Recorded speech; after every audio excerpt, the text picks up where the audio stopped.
Bismillahirrahmanirrahim. Assalamualaikum warahmatullahi wabarakatuh. Izinkan kami dari kelompok 3 untuk menjelaskan atau mempresentasikan dengan judul Mikulovic Neuron dengan studi kasus OR. Di kelompok 3 ini beranggotakan 2 orang. Yang pertama yaitu ada Muhammad Tegar Arosyeno dengan NPM 2022 43502464, dan ada Rifki Alfarizi, itu saya sendiri, dengan NPM 2022 43502512. Untuk pengertian Mikulovic, di sini jaringan syaraf tiruan model Mikulovic merupakan model neuron buatan paling awal yang dikembangkan untuk meniru cara kerja neuron pada otak manusia yang secara sederhana. Model ini itu diperkenalkan oleh Warren McCulloch dan Walter Pitts pada tahun 1943 dan menjadi dasar penting dengan perkembangan kecerdasan buatan modern. Pada model ini, sebuah neuron bekerja dengan menerima beberapa input yang masing-masingnya itu memiliki nilai tertentu, biasanya 0 atau 1. Jadi setiap inputan itu kemudian dikalikan dengan bobot lalu dijumlahkan. Dan hasil penjumlahannya tersebut akan dibandingkan dengan suatu nilai ambang batas atau yang disebut dengan threshold. Jika nilai tersebut melewati ambang batas, maka neuron akan menghasilkan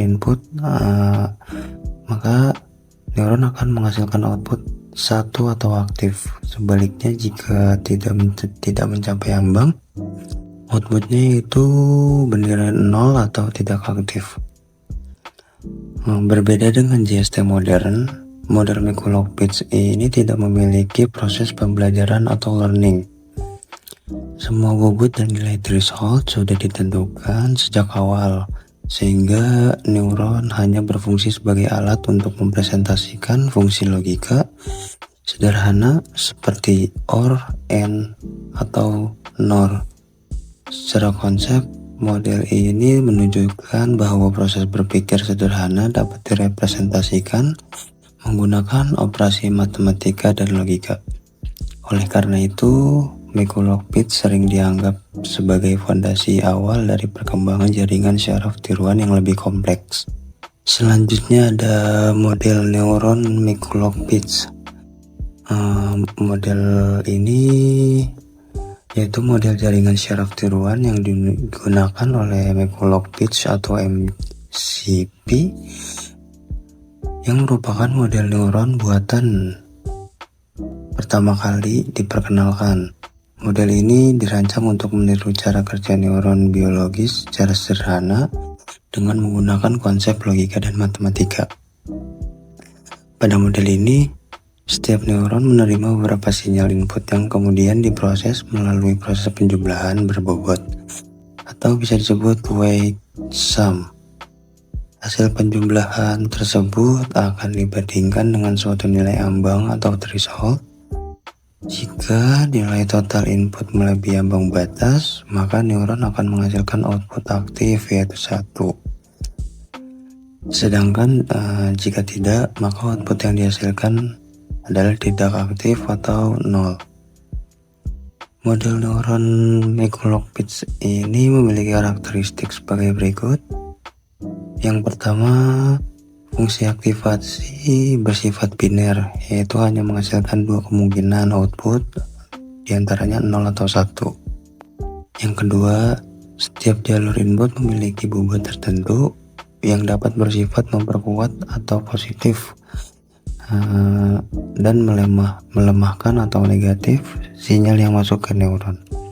Yang ketiga, semua input akan dijumlahkan terlebih dahulu, kemudian dibandingkan dengan nilai ambang atau threshold untuk menentukan apakah neuron aktif atau tidak.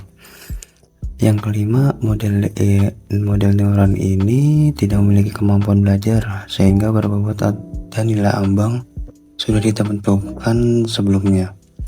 Dan yang terakhir, model Mikulovic ini umumnya digunakan untuk merepresentasikan fungsi logika secara sederhana seperti OR, AND, dan NOR.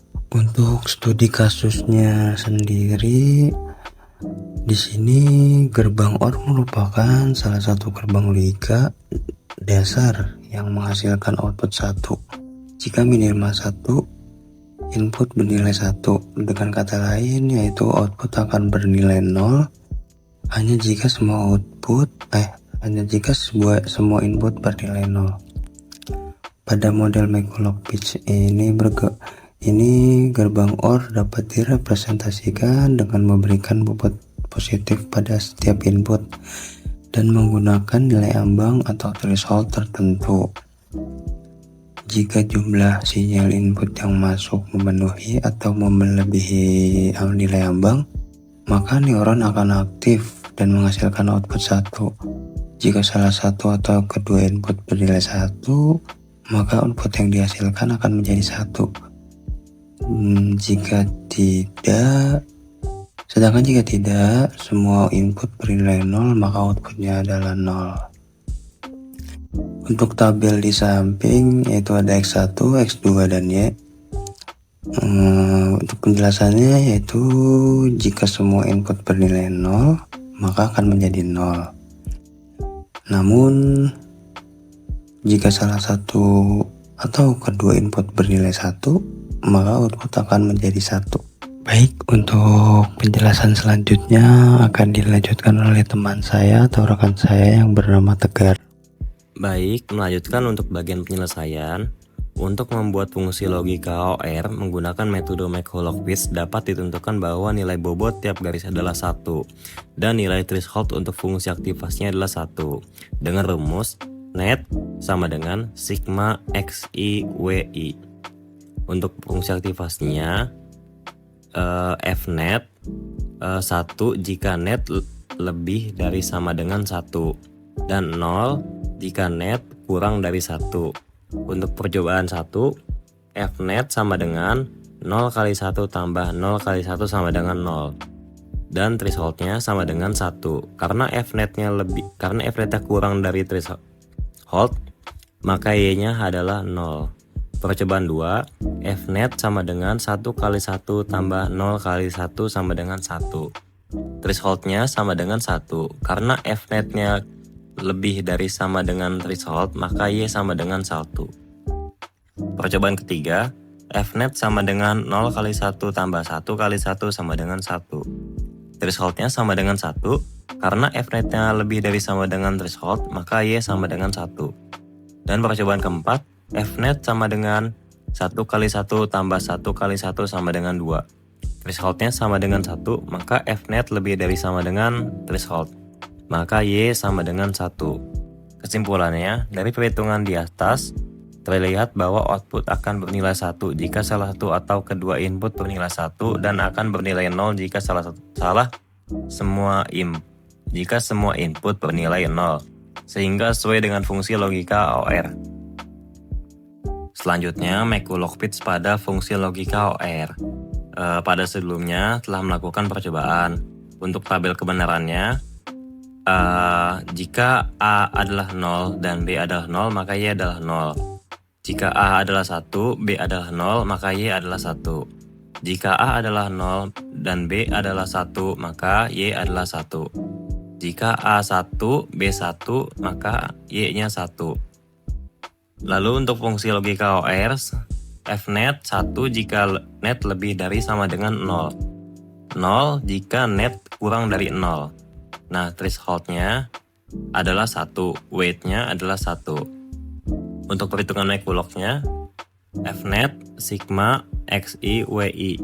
Untuk tabel perhitungan sebagai berikut, yaitu X1 0 1 0 1, X2 0 0 1 1, W1 1 1 1 1, W2 1 1 1 1, dan 0 atau thresholdnya 1 1 1 1 dengan nilai net 0 1 1 2 dan Y 0 1 1 1.